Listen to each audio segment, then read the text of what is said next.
Hi and welcome back to the channel. In today's video we have the RePower Flow, which I did already announce in a little short video. And this battery, we finally can test it. This lithium iron phosphate 12.8 volts 200 amp hour battery. This battery is brand new and I think it just is hitting the market. So let's get started with the review. As you can imagine, this battery was packed pretty well. I usually try to not do unboxing videos, but here's a screenshot of how well it was packed. And as always of my reviews, we will go through the product specification first, as well as what's in the box. Then we'll do a capacity test and then we'll take it apart. And with those kind of suitcase batteries, as you can see it here, which do come already with a couple interfaces and connection adapter ports, it's pretty simple usually to open them and look inside. So we'll give it a try later. But first, we'll start with the specification of this bad boy. So as I've mentioned, this battery comes well equipped with some interfaces. It does also come with a charger, which is in here, up to 20 amps. So that's what it looks like. 110 volts here in the US, and also comes with an Anderson connector up to 50 amps on the other side. And we'll plug it in and test it out as well. Also, it does come with one of those waterproof plugs, they call it. We'll get there also in a minute. And it does come with a little pouch. And in this pouch, it's waterproof, by the way, this pouch, as well as the battery, IP66 rated. We do have a manual, which is a nice size, or product manual, yeah. And by the way, if I have not mentioned it, yes, it does have smart BMS. We do have a Bluetooth functionality. Let's get started with the specification of this battery. Here we have the dimensions of the battery and the weight. It's pretty straightforward and good to know. It does come in a suitcase. It has some latches to open up. We'll do it later. You can close it. Same on the other side. And then it locks in place. There we go. That's what it was. So now it's kind of closed. It does not have any other locking mechanism, so maybe you can drill a hole in here if you want to, so you would be able to have a little lock on there if you want to, but you don't have to. Talking about the 12.8 volts 200 amp hours lithium iron phosphate, we do have this product specification page here, and we have a max continuous charge and discharge rate of 100 amp. The recommended charge current is 20 amps up to 100 amps. It's not a dash, it is a tilde, so not sure what that means, but it has operating temperature, charge 0 degree, which is funny, -0 it looks like. It doesn't need a minus, up to 50 degrees Celsius, discharge -20 to -60. And it is waterproof. Oh, that's interesting. Here it says IP67 in this manual, but online on Amazon here it says IP66. Kind of interesting. The terminal, which we'll talk about in a second as well, are M8s. And what I advertise it with, it does come with a low temp cutoff. This is amazing for charging when it's below 0 degree, so you don't destroy the lithium iron phosphate or damage it. So that is quite refreshing. And then we have a couple of interfaces as well as an app. And it works with the normal app, which everyone might be used to already, I don't know, or not. So it means we'll open the Xiaoyi Shine Electric app. And then when you look here, yeah, I'm connected to a different device. I want to be connected to start the app, and you can see I have already here the RePower. Nope, I want to go to the RePower. Then I connect it. I did rename it already because I have multiple batteries. And then we can see here we have the RePower. It is at a state of charge of 79%. Because let's check it out if that's true. So turning on display, I hope you can see it up here in the right corner, 79%. So that is good to see. Also, as always, we can see in this battery, it looks like it should have 4 cells. So we will check this out when we open it. And we see the voltage. As always, the app is pretty straightforward. And we have some controls, charge, discharge, we can enable, not enable, and we can change some parameters, but very limited. So for example, the name. Oh, and here we see device is a JBD, up to 300 amp. Well, we'll see if that's true. So, one of those things. Speaking about interfaces, now I turned it already. Because here we can see the interfaces which are on the side of the housing, so the handle is over here right now. We do have terminals here which are hand screwable. You can screw them on and off, M8. Sorry, I just want to make it more visible for the camera, so that's what there's a plugger for it, if you're wondering. So we have the terminals up to 100 amp. We do have this connector, which is a DC 12 up to 8 amp. There's a 2-pin aviation plug, that's what they label it. Next we have a 2-pin aviation waterproof plug, max current up to 15. And that's also, by the way, both of them are here when we can wire them up if you have some use case for that. Because this is waterproof, as I mentioned, at least IP66, if not even 67. I hope the manufacturer can clarify that. So you can actually, and you will see it later as well. Well, I can tell you already, it does have a gasket inside. So a rubber gasket, and that's amazing. As I pointed out in another video up there, about a similar one, but not nearly the same like this one. So you can wire those ones up for whatever reason you want to do. We do have here a USB 3 port, which is touch enabled. And then we have a, which is actually just 3, it's no USB-C. Then we have a DC 12 cigarette lighter over here as well. And as mentioned, the smart battery display, which I like. I like those ones. I have seen it on the Go Kilowatt batteries. I have seen them on other batteries, also other battery suits coming out soon. This is an amazing little display. I like it. You can see it. You can see when something's happening in terms of protection, activate and stuff like that. So that's really, really good. That's the one side. Let's continue with the other side. And here on this side, we do have 2 Anderson connectors. One is a 100 amp hour, up to 100 amp hour Anderson connector. So not the bigger 175, it's a 100.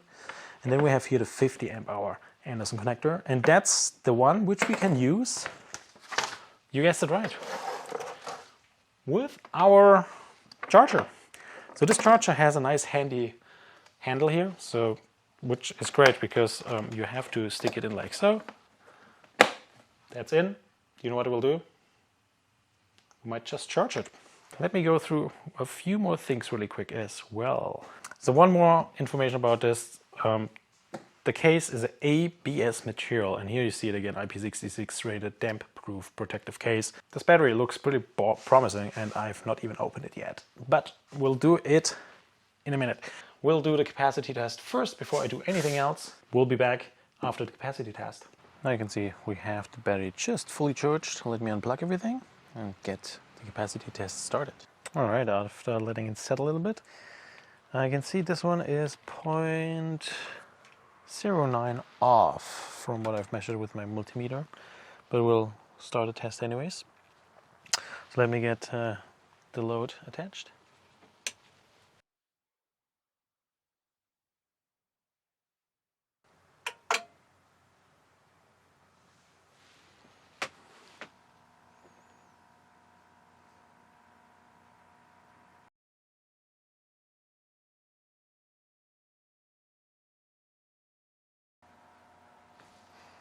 Alrighty, so it looks like we have a 0.2C, a little bit more than 0.2C with this 200 mAh battery. So we'll let it run, and I'll get back to you with the results when we are done. Oh, and of course, so you can believe me, back there you see, there we have the entire battery right behind.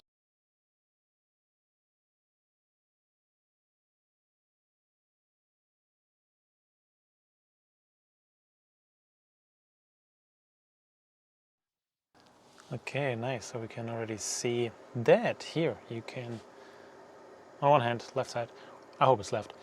That's the app which I use, or they provide to use with the battery, with the RePower Flow battery. And as you can see, according to the shunt over here on this one, we have already put 201 amp hours out of the battery, which is great because this is actually the amount which is advertised, so it keeps going. But you see a difference in the total voltage on the shunt over here, the one phone, and the app. So this is happening sometimes in a while, and I think it has to do with the shunt.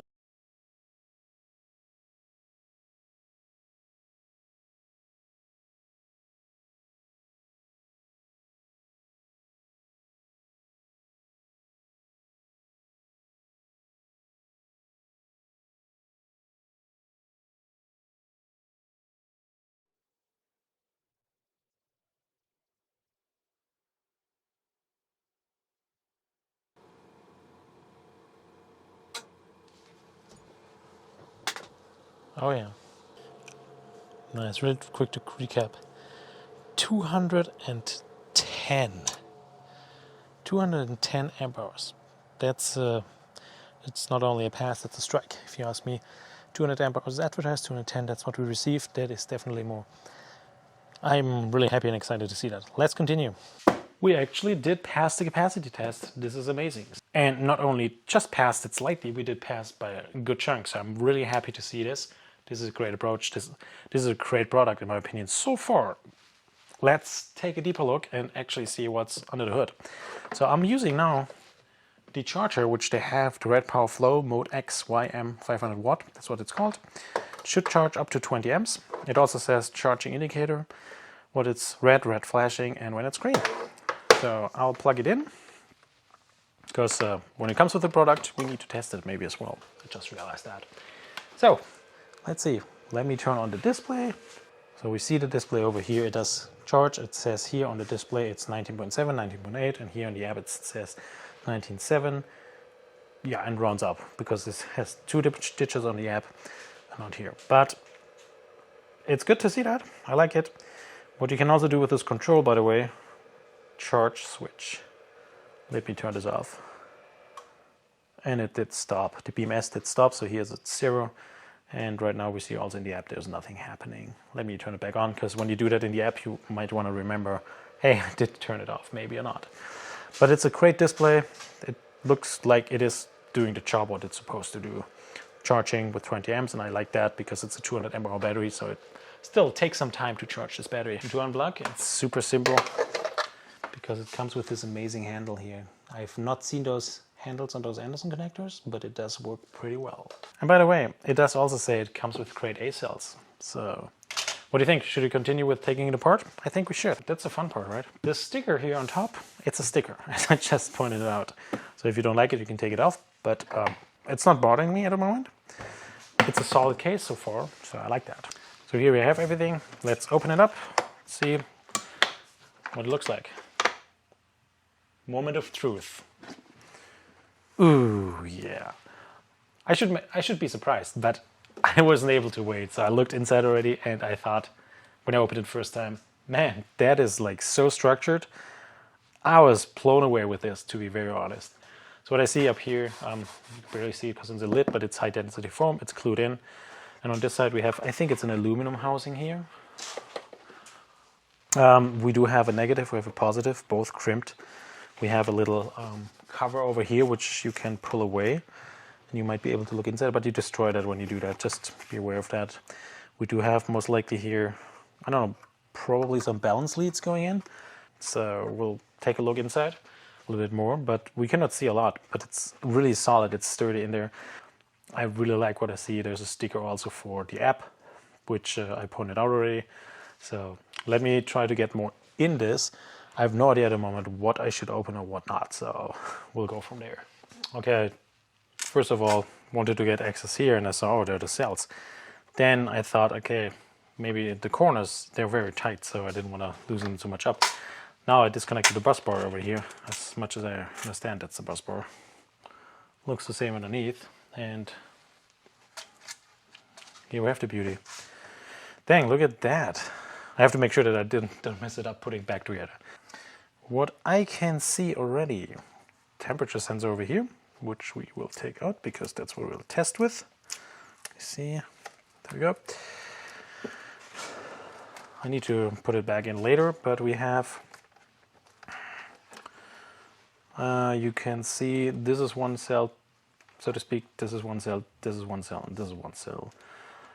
The orientation itself already, and the color of those terminals here, and there's everywhere you see it's a epoxy board in between. And it looks like when you take this out, you might be able to just, yes, take one of those cells out. Dang, look at that. There's a cell. Look on the side pretty good. On the bottom you see that they have already maybe, yeah, they had some contact with the glue, not too bad. What I think it's interesting is that this is scratched out. I don't know if you can see that. I'll take a picture in a second. So this one's scratched, this one partially, this one not, this one maybe not. So you can read it, but parts of them are actually scratched. And it's just put together in here pretty nicely.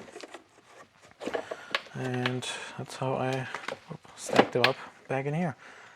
And there's very little play, so that's cool. So this housing is made for that. And what you don't see and I cannot see, the balance leads are here. They go in here somewhere, and all the other components are actually managed in here in those holes. So I guess when you want to take it actually out, let me see how far I can take it out. So if we want to take it completely out and see what's happening over here, we have to actually take the entire housing out. So it means, as much as I understand, those 4 bolts, which are really tight, I don't know how it looks like underneath. Might be glued, might be... I think it doesn't look too bad actually in here, so the display is connected. Oh yeah. Oh, cool. Okay. So, all right, I understand it now. So the actual BMS is mounted right here. So that's where also not only this balance leads go, the display here connects also to the BMS over here, which is mounted here. And according to the app, it should be a JBD. It's so hard to get out now. It looks like really it's squeezed in really well. And this board, which we took out, is actually just to connect the cells together. What we'll do now, I don't want to take it more apart. BMS is over here. We have all the other components over here. It looks sturdy, it looks good, it's glued. Silicone is there, it's not too much. I saw there is some silicone on the bottom for the bottom epoxy board. This also, the cell looks good in my opinion. Nothing to complain so far about it. Then we have the epoxy boards. Separate them and then we can just slide it in again. There we go. What I will do is putting here those bus bars back together, and we will then do a test with the high and low temp cutoff, but this is already a temperature probe, not a high temp switch, so we might have both. It's advertised as a low temp cutoff, and by the way, it's also advertised as a very high quality battery, and so far what I've seen, they put a lot of engineering in this and think about how they actually can make this good. So far what I see, I really like. Let me put it together and we'll do the high and low temp protection test. I just put it back together. Temperature probe is still here. We'll be using this one. And cool thing about it, I can later put it back together because I have big plans. As I look at this battery, I have big plans. And by the way, can you see it here in the corner? It's, well, actually, here there is, this is it's a rubber seal or something like that. So it's definitely IP66, IP67 rated for water in case you want to use it on a boat, marine usage or whatever. But as I look at this battery, when it has cold temp cutoff, this battery will be ideal for my configuration, which I had with those 2 Power Queen in the past. I didn't have a cold temp cutoff, but or protection, but if this one has it, man, I can see this being used in my Jeep for overlanding and camping because it has the cold temp cutoff. So when I go winter camping, this is amazing. Let's see if that's the case. I don't want to hype it or jinx it. So who knows? Okay, so I have to set up. I'm charging right now with 10.4 amps here on this side. It's hard to see here on this side actually. It did reset obviously to 100 or to 94%. I just see it, which is not right. But because I disconnected BMS, it didn't remember the state of charge. So I mean that's fine. Usually I would not do that, to be honest. I would try to keep it at least at 20% to never go below, so you increase the actual lifespan of your battery. Without any further discussions, let's start the heat test. We're charging over here. Please take a look over here.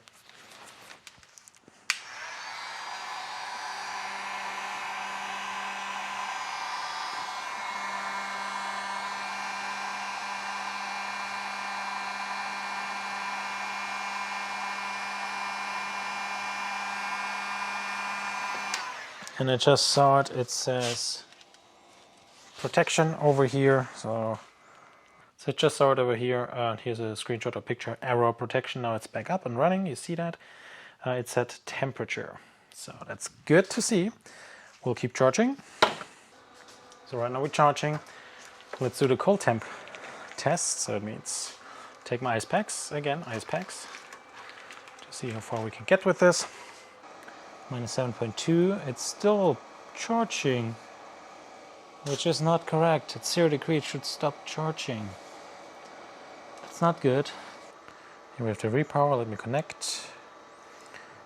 Here we should see the state of charge, which is, according to, yep, 94. We can see here the temperature, minus 7.5, you can see it.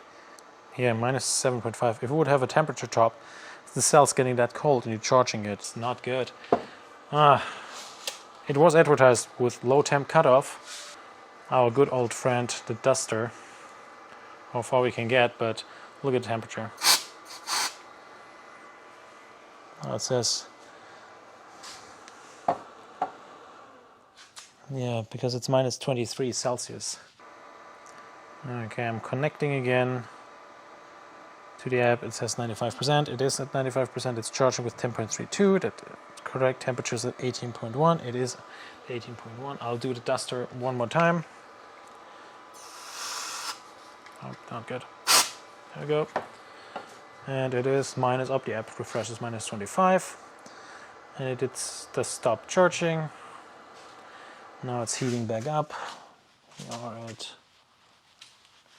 minus 18, minus 17, minus 16. Here's when it comes back, restores.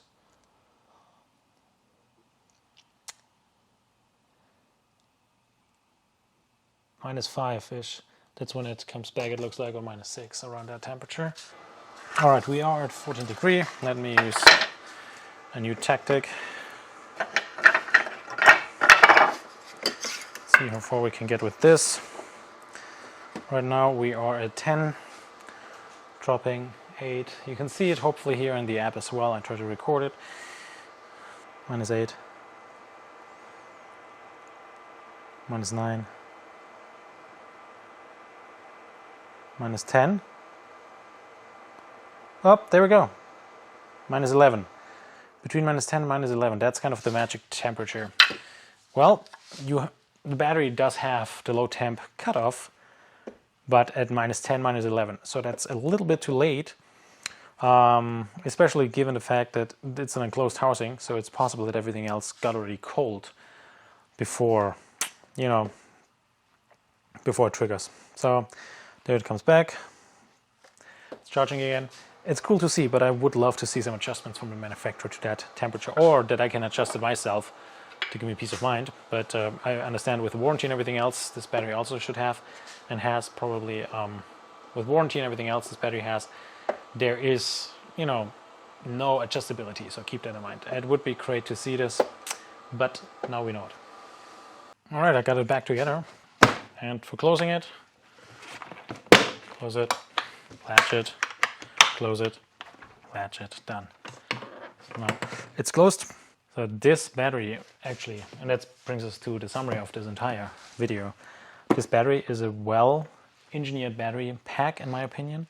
At least this one. They have different models, 100 amp hour as well, 24 volt as well. I would love to see a 24 volt actually. And maybe I can retest it with the settings of the BMS being changed or adjusted, because really that's the only negative point I have. Everything else is amazing. Temperature, low temp cutoff, that would be amazing. Everything else is just, it works. I didn't test those Anderson connectors because as long as this one is an 8 gauge wire that's interesting how they did that. It's kind of in series. Oh, that's quite interesting. So when you pull 50 here and 100 here, you are having 150 in total. And we do have a 6 gauge wire back here, so that's also something to keep in mind. I didn't see that before. That's funny. Yeah, 6 gauge for 150 amps in total. That's a lot.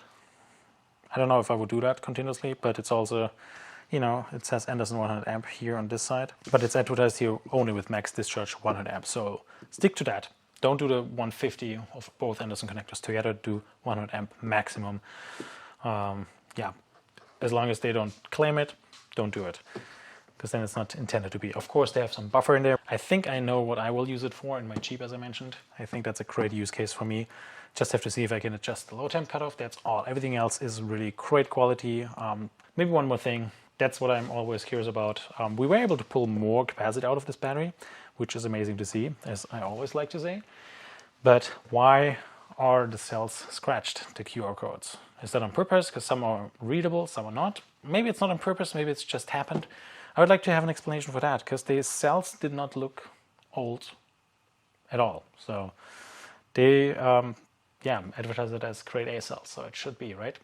Anyways, that's all I wanted to show you here. I think in general this is a great opportunity, great battery pack in case you want to have the suitcase style, you want to have a couple of interfaces, adapters already pre-installed. You don't want to have to deal with that at all. You want to have an app as well, because it's maybe in your van, maybe it's something you carry with you. You want to have it on your boat, stuff like that.